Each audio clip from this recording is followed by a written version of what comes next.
গতকালই গ্রেফতার হয়েছেন স্বপন সমাদ্দার আর প্রাক্তন এমআইসিকে আজকে কোর্টে নিয়ে যাওয়ার সময় চোর চোর স্লোগান। কেমন লেগেছিল বে?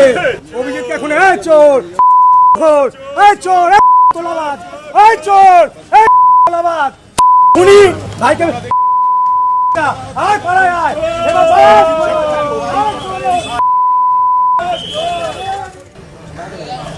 এই চোর এই খুনি কেমন লেগেছিল বে? অভিজিৎকে এখন এই চোর চোর এই চোর এই তোলাবাজ এই চোর এই তোলাবাজ খুনি ভাইকে আয় পাড়ায় আয় এবার চোর চোর স্লোগান দিচ্ছেন আপনি?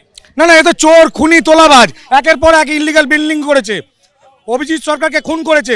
আজকে সেই মামলা ব্যাংশাল কোর্টে রয়েছে, এ তো এখন শিয়ালদা কোর্টে যাচ্ছে। পাপিয়া ঘোষ পলাতক, আজকে ব্যাংশাল কোর্টে গেলে যেন এই পুলিশ তাকে পাপিয়া ঘোষ ওখানে অ্যারেস্ট করে। আর পরেশ পাল দেখা যাক, আজকে নিশ্চয়ই বেড ধরে নিয়েছে, দেখছি ওরও বেরোনোর সময় আপনি চোর চোর স্লোগান দিলেন, আপনাকে এরা তো চোর তোলাবাজ খুনি, তাহলে বলবে না তো কি করবে?